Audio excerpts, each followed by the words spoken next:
আমরা রাষ্ট্রপতি শাসন চাইছি। আপাতত যেগুলো উপদ্রুত অঞ্চল ঘোষণা হয়েছে সেগুলোতে এক্সট্রা ফোর্স, যেরকম মুর্শিদাবাদ, মালদা, সেখানে অলরেডি নেমেছে। এবং এই অবস্থায় যেখানে আগুন জ্বলছে পশ্চিমবঙ্গে, যেখানে মমতা ব্যানার্জির পুলিশরা হিন্দুদের সিকিউরিটি দিতে পারছে না আর তোল্লা দিয়ে যাচ্ছে মুসলমানদের, সেখানে এই অবস্থার মধ্যে 356 ছাড়া ইলেকশন হতে পারে না। ইলেকশন হতে গেলে 356 চাই। দিদি, গলায় তুলসী কাঠি পরা যাবে না, গেরুয়া তিলক পরা যাবে না, বলেছি তো, হবে না তো। যে বাংলাদেশের মতোই তো এখানে হচ্ছে, যা বাংলাদেশ তাই পশ্চিমবঙ্গ। এটা একটা গ্রেটার প্ল্যান, বড় এজেন্ডা। বাংলাদেশের যে মৌলবাদী সেই শক্তির সাথে মমতা ব্যানার্জি হাত মিলিয়েছেন।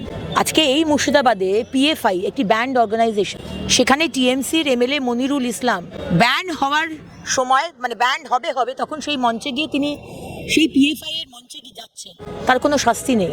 ব্যান্ড জিহাদি দেশবিরোধী সংগঠনের সাথে যারা রয়েছে তাদেরকে কোনো শাস্তি দেওয়া হয় না, তার মানেই তো মুখ্যমন্ত্রী তাদের সাথে রয়েছে।